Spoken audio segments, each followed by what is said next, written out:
Hey, what's up, Unbroken Nation? Hope that you're doing well wherever you are in the world today. Super excited to be back with you with another episode. Today, we're joined with Mike Forrester, who helps men learn life strategies to achieve confidence and self-worth. One of my favorite subjects on planet Earth, and so incredibly important, not only necessary for men, but women as well, and people in general. But I really love this conversation with men because it's one we're not having enough.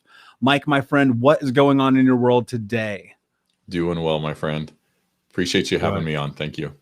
My pleasure, my friend. It's going to be an amazing conversation. Before we jump in, to create a little context for the Unbroken Nation who's listening, can you tell us a little bit about your story, your journey, and how you got to where you are today? Sure. So along the way, my mother was paranoid schizophrenic. My father was passive. And so you can imagine that makes for a really great home life for learning toxic behaviors. I then got married, discovered along the way that what I had experienced from my parents was love in the way that they knew how to express it, but it wasn't necessarily healthy love. And as I started dating my wife, girlfriend at the time, came across that kind of epiphany and tried pushing her away. We struggled through the beginning of our marriage because I communicated one way, she communicated a different way. And mine was yell as loud as you can. Person who's the loudest is the one that wins the argument. Continued on, we had children, and do that anger, that insecurity, the way that I was handling the trauma and the stuff that I had learned and how I had identified myself, then played out in just a really unhealthy, really pathetic way as a dad. And it wasn't until I stopped, asked for help, and quit trying to pretend like I had it all together that I was then able to heal myself. And from that place, it then made space for my wife to grow and blossom and become who she is, and for the relationship with my children to then get to a healthy, connected way, just that I had never experienced before, and honestly didn't think that I ever would. So we're now in a place where I have 4 adult children, 3 daughters, 1 son, and 2 grandchildren. So I'm in a great place. Again, a place I never thought I'd be. So that's why I reach out and I encourage other men to change, because we're not stuck to who we are or who we were, nor what we experienced. Man, that's so powerful, and congratulations. I look at my life when I was in rock bottom, destroying every relationship, destroying family, destroying community. Like, it's an analogy I used when I wrote my book. I said it's like standing inside of a house that you've set on fire while you're holding the matches. Right. And you're like, Yeah. why is everything burning down? Oh, I don't know. And so, a huge testimony to you in that mission. And, here's what I think is so interesting, Mike. People hear things like this and they go, well, you did that, but my life's different. And I go, I don't think it's necessarily that your life is different. It's about the choices and the decisions that you make. One of the things that I think happens in our journey is we sacrifice so much of ourselves, our people, our families, to try to gain, the love Mm-hmm. of our parents, to get approval from people. What has that been like for you? Because I know that's a part of your journey. That was 100% a part of my journey. And I didn't understand it at the time. That was the problem. And so as I'm going through, I'm obviously wanting my parents' love, approval, respect, and I'm not able to get it. And so I just treated my wife like cannon fodder. And so I would literally throw her under the bus in arguments and conversations, decisions, behavior, even, to where I'm looking to just get, mom and dad to say, hey, I love you. You're worthwhile. You're not the mistake we told you, to have them change their decision and the way that they saw me. And it never came because they weren't in a place to give it. They were hurt themselves. And when you're in a place of hurt, you can't give that.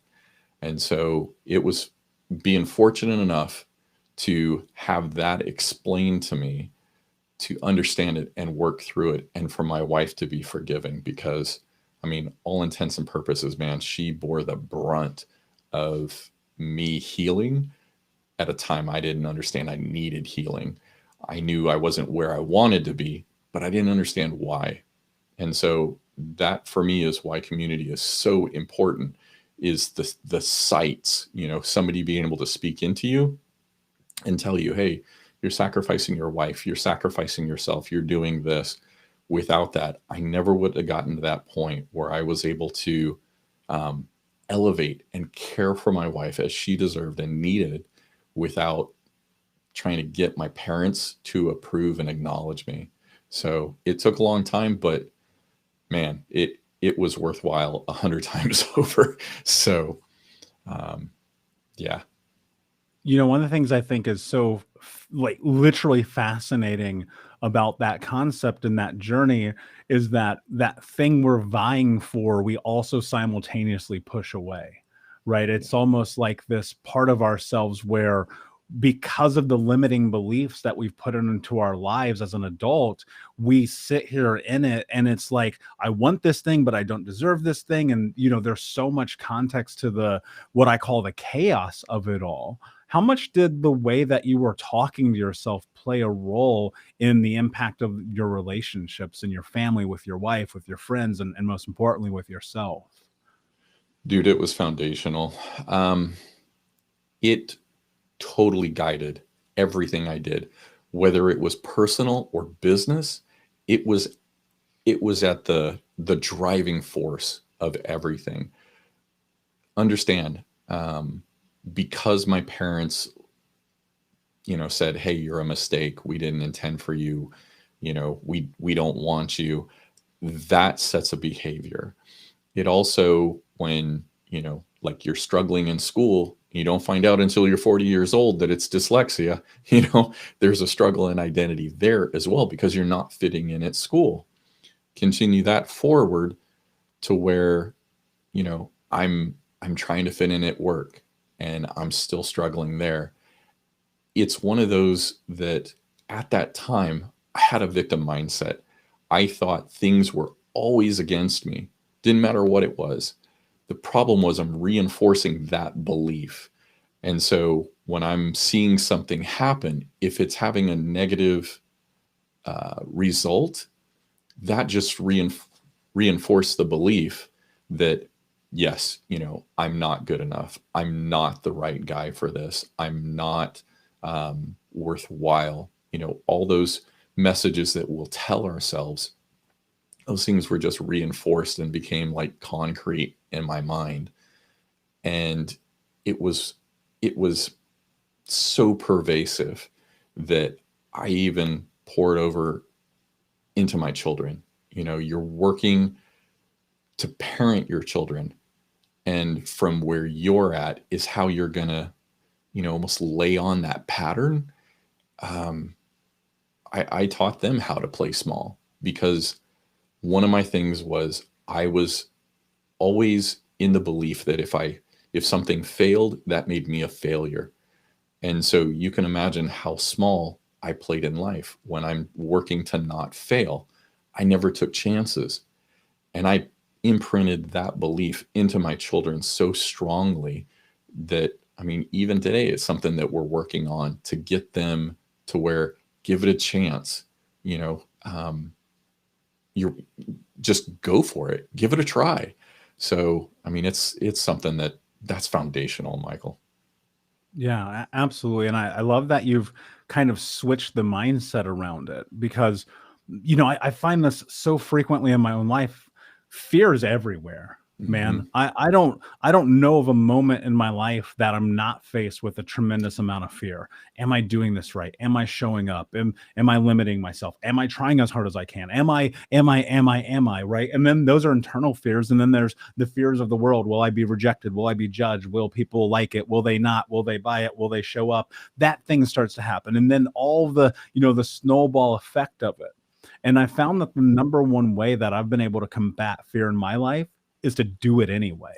Yeah. right? Because ultimately at the end of the day, you're going to either prove or disprove the hypothesis that you're going to fail or win. Like there's no other way to do it. And it's insane to me that we can become so stagnant because our mind allows us to be, when all we are is like we're literally one action away.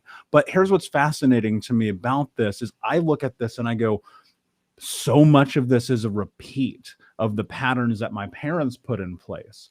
You know, it was fear about money, fear about success, fear about love, fear about human connection, right? And you talk about this idea of repeating patterns. Everyone in my life used to scream. And so that was the only way I knew how to communicate. Talk to me about, and I know this is a big part of what you help people understand. Talk to me about not only understanding and identifying the parental patterns that we bring into our lives, but how you reframe those, change those, break those, and start to move forward. I think the one thing to understand is that it's like they're going to continue coming at us, right? We have to heal ourselves. And once we've got that base to build from, we can look back at stuff. I didn't understand why I was always anxious when like the fridge wasn't full, there wasn't food in the pantry, keeping it fully stocked. And same thing with the freezer, when those things were empty or there was space, it set off an insecure feeling inside of me. And it wasn't until I was, on my journey and able to see things differently that I was then looking back at my childhood going, okay, mom and dad used to put a chain and a lock around the fridge, and they controlled when we could eat and what we could eat.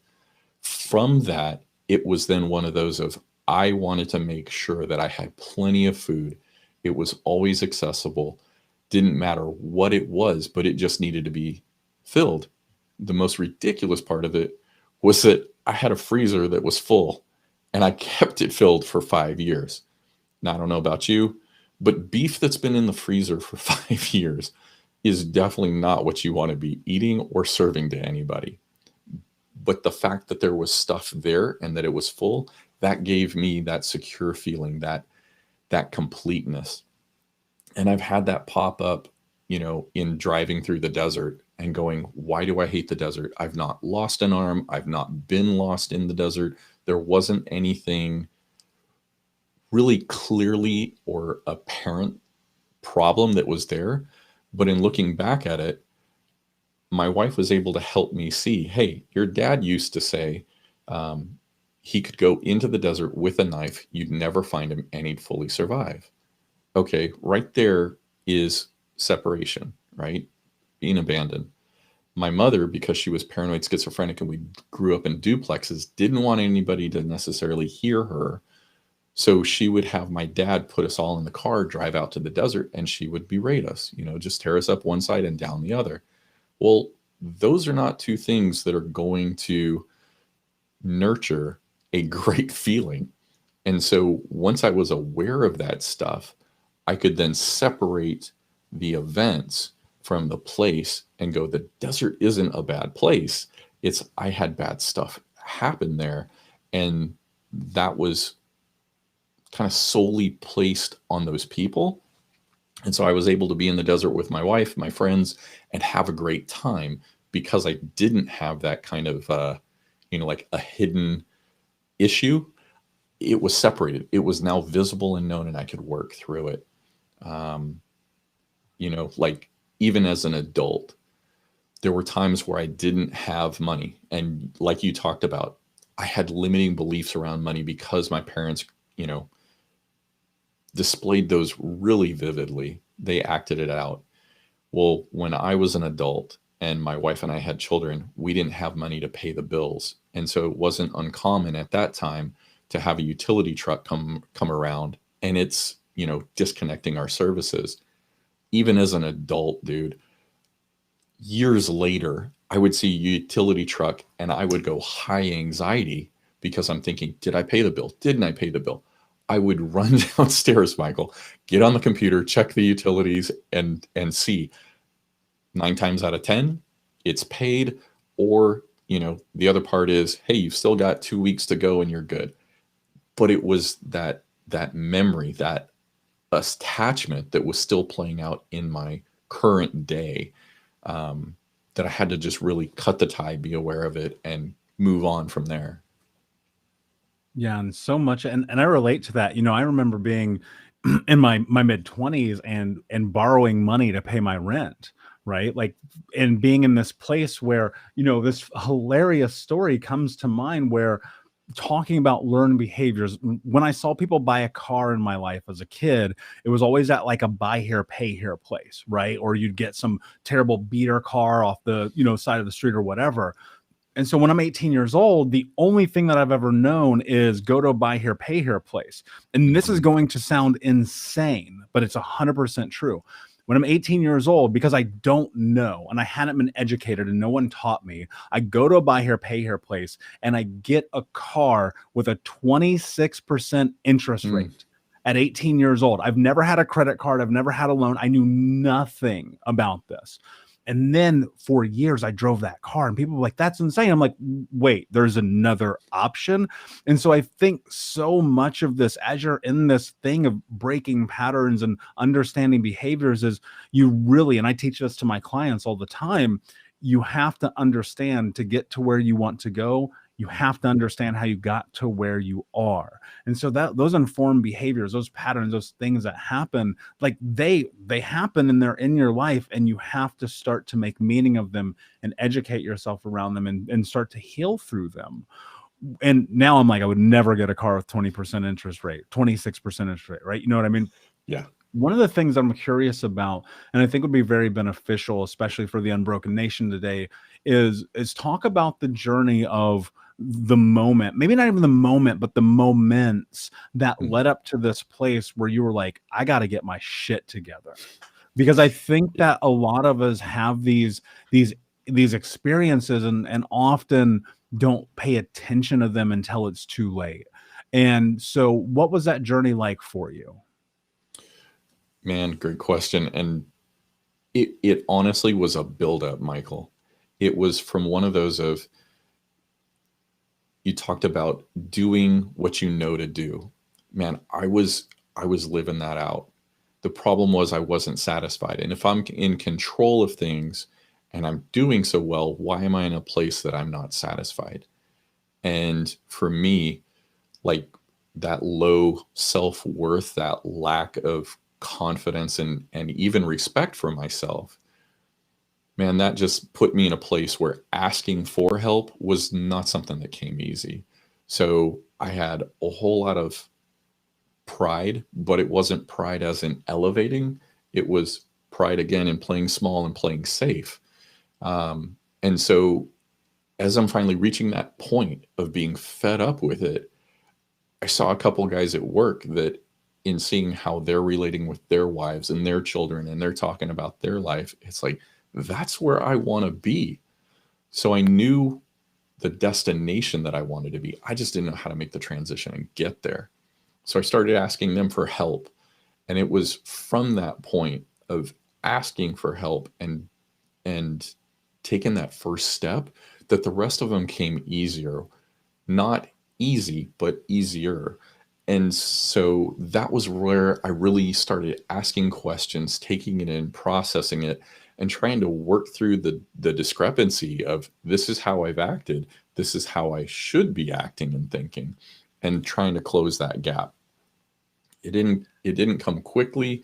I was used to manipulating, and so my wife had learned that, yes, I would start making changes, but those changes were based in me trying to get a reaction.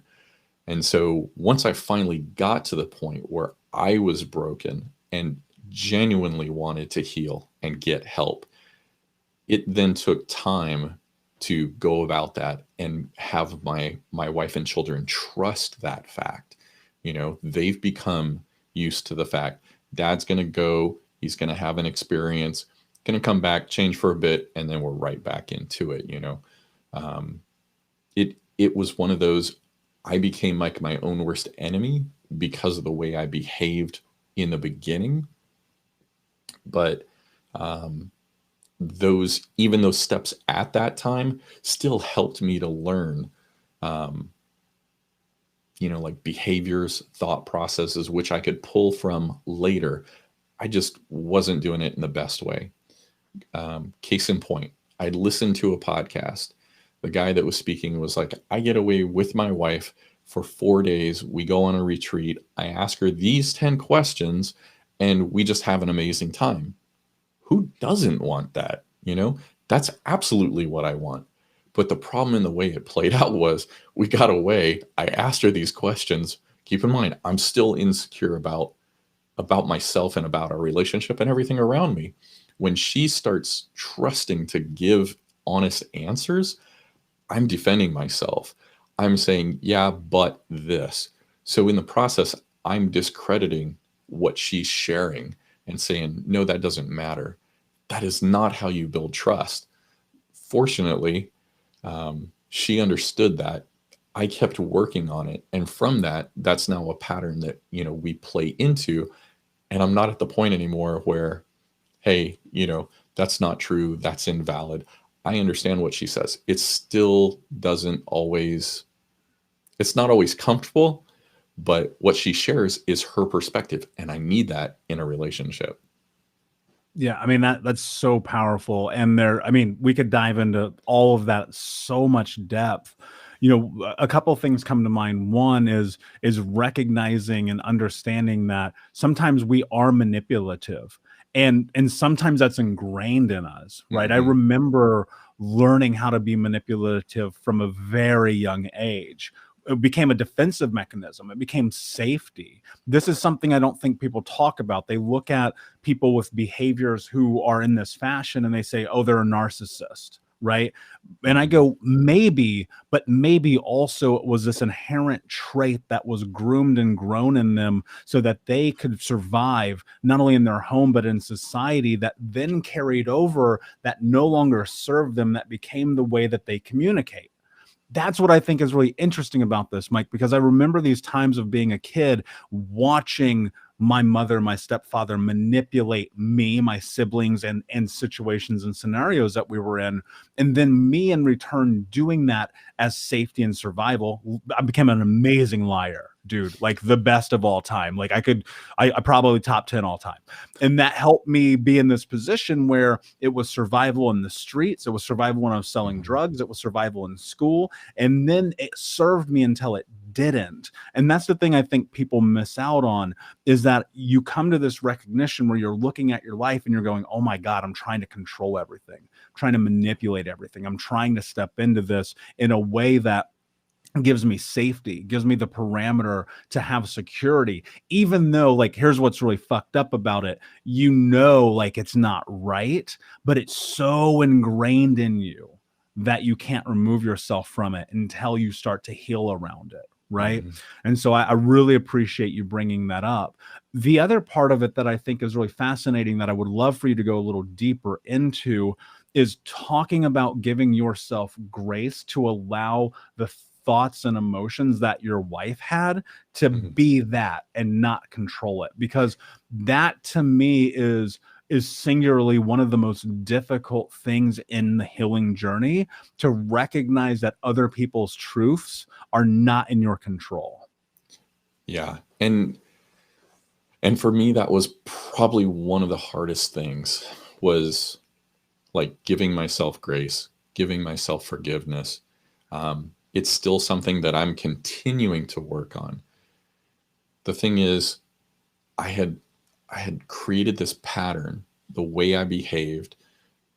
When you begin to see somebody repeatedly act in a specific manner, what are you expecting? You're expecting exactly what you've seen. And when it's something different, it's like, when is the other shoe going to drop? Whether we're thinking that out loud or not, that's kind of our expectation. And so my wife was the first one to really believe that this was a genuine change when it came about. But for my children, man, I had been verbally abusive, and so they're less open to trusting because they've been so hurt, right? My wife had time where it's like she wasn't with me. So she had time to understand who she was and see outside of that. My children have known me ever since they were born. So that's all their life has entailed. It's one of being as consistent as you can when you slide back going, okay, this is something that I am continuing to work through and becoming the new me. Because as much as you want other people to trust yourself, you're still setting that pattern. You're still creating, just like we've talked about new pathways, new thoughts. That stuff is still being laid out. Who I wanted to be when I first started asking questions was not who like I want to be going down the road, right? Things are going to change just as goals change when we move along. Who we want to be and what we want to embody is going to change too. So you've got to just remember this is a change from who you've been. You're not going to have it come overnight. You're undoing years of training, years of patterning, right? If you look at your parents learned their behavior for somebody, their parents. So your grandparents, whether we're seeing it day in and day out, that is usually like a generational thing that's been passed along. And that's where being these change makers, these chain breakers, it's vital that we start with us, give ourselves the grace, give ourselves the forgiveness, allow our spouse and our children to also have that grace to trust and learn to expect us to be on this path that we're on. But it's like we're messing with the process, the path that's been set out, and it doesn't happen overnight. But I'll tell you straight out, it is the best thing you can do, because again, do you want your children to grow up with the same things that you received? Most times, no. I mean, there's some things that came from my parents that it's like, that was great. Hey, cool. But the rest of the stuff, no, there's a reason why I have trauma, childhood trauma that I work through. I don't want my children having to go through that, nor do I want my grandchildren, because if you look at how it plays out, man, I don't want that being the legacy that I leave, the heritage, that's known for my family. So, just give yourself space as you're changing to actually change. And when you don't stay with that pattern, just let it go, because the more you get fixated and frustrated with it, the more likely you are to continue that pattern, and you don't get back to the place you want to be where you're in that healthy spot. So give yourself the grace. Yeah, I love that, and very well said. And in this process, there's going to be bumps in the road. There's going to be mistakes. There's going to be failure. There's going to be, oh, I can't believe I fucking did that again. Like it's gonna happen. Like I promise you, as much as I know the sun will rise tomorrow, that will happen. And the thing that I always leverage is, can I look at it as data and not beat myself up about it? Because look, beating yourself up about it is not going to change the situation as much as you want it to. As much as you think smashing your own head into the wall is going to fix the problem, it's not. And the other thing that I try to measure is, can I create this huge gap in time of when I repeat that behavior?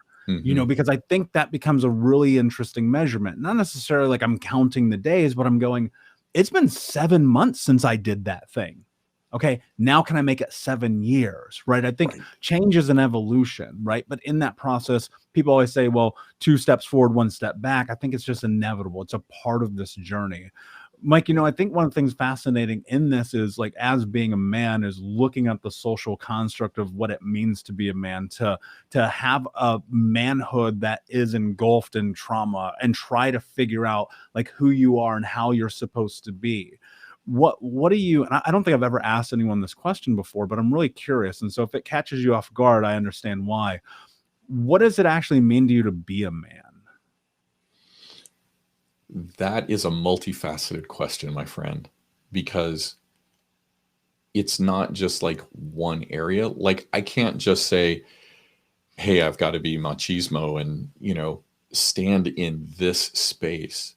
Who I am to my children is different than who I am to my wife, to my coworkers, to my friends, and even to myself. It's one of, we really need to understand who we are to then understand how we're going to show up for different people. For me, it's being compassionate and understanding, right? I'm the dad to 3 daughters and 1 son. Their needs are different. And so how I interact with each of them is unique. I need to give them space and meet them how they need me to show up. My wife, sometimes she just needs me to listen and not fix. I need to be able to ask questions to get clarification. Are you looking for me to fix something? Are you looking for me to step in? Do you just need, like a sounding board? It's going to be different. And I think for each guy, it's honestly going to be different how we show up, right? Michael, how you show up is different than how I'm showing up. We've had great conversations on what's going on in our life and where we're going.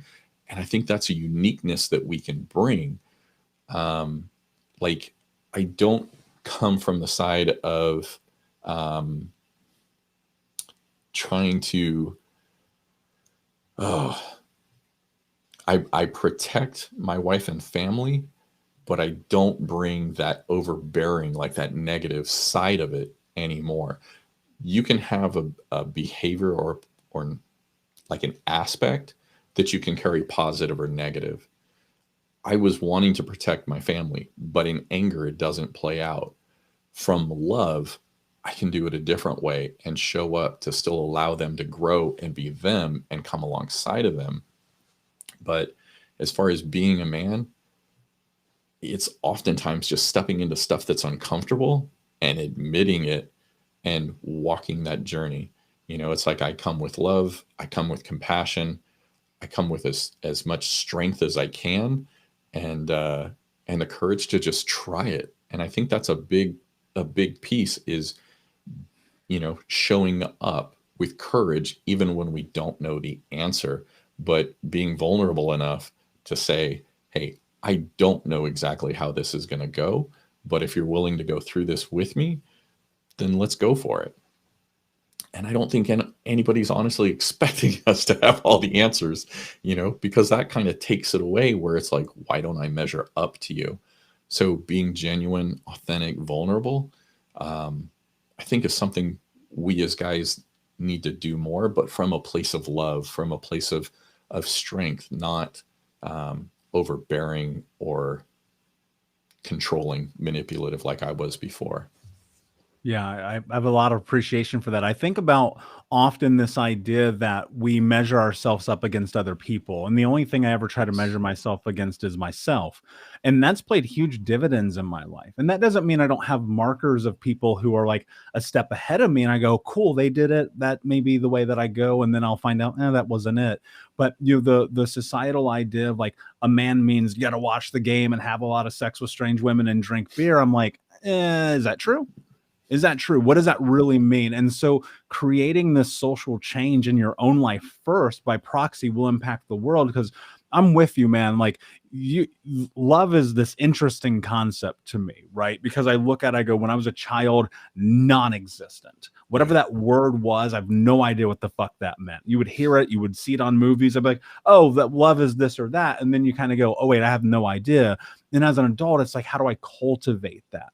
Right. And I kind of narrow it down into this: be a good person, do good things. That to me feels very much like a definition of love. And so I think when you carry that while also understanding vulnerability plays this interesting role, I think men, and I'll speak for myself, when I stepped into vulnerability initially, and I was like, I need help. And I was looking at my life from this rock bottom moment at 26 years old and measuring my future and going, I'm going to fucking die in 2 years if I don't fix something. Mm-hmm. Asking for help became not only simultaneously the most vulnerable thing that I've ever done, but more importantly, it became the most empowering thing that I've ever done. And filtering that through this scope of I'm willing to be vulnerable because I'm going to die. That's how I look at it, right? I go, if I'm not vulnerable, I'm going to die. I apply that to a lot of situations, right? And that's become very beneficial.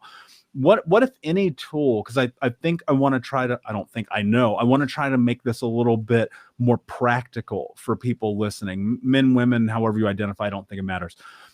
What can someone do right now to be able to tap into love, to vulnerability, to try to move themselves forward into a healing journey? Great question. I would say the first thing, we're going to go back to this, is give grace. You did not end up where you are today just, accidentally. It's not overnight. There's been patterning, there's been training that's gone on. Understand where you are. That's vital. Look at, hey, do I have anger issues? Do I have issues with asking for help? Where are these points that I'm struggling with? Conversely, man, look at where you're strong. What do you do well? What do you hear people say? Hey, I love this about you. I'm a nerd. I love assessments. So like DISC, Myers-Briggs, they helped me figure out what my personality was, like to give me insight on myself. So if that's your bent, look at some personality test, figure out where do you operate from. I think understanding also, do you accept and process books better, like through reading, or is it through listening to podcasts, or is it conversations? Understand how you take in information and look for stuff that people are saying, hey, this is a great book that got me to this point. For me, Boundaries was one of the first books that was groundbreaking for me. And it was also one of the hardest ones because I needed to put up a security area to protect myself and my family from my parents and their behaviors. Again, like we talked about, throwing my wife under the bus, that helped me to stop that behavior, or at least to lessen it, particularly in the beginning. But I came to protect her and my family through that book. And just understanding where you want to get. I think community with guys, I know for me, I played small. I looked for small groups where, it wasn't going to be an intimidating environment, but I was also playing a chameleon, looking for groups where the men are healthy, they're talking, they're vulnerable, even if it's just one guy that you meet with.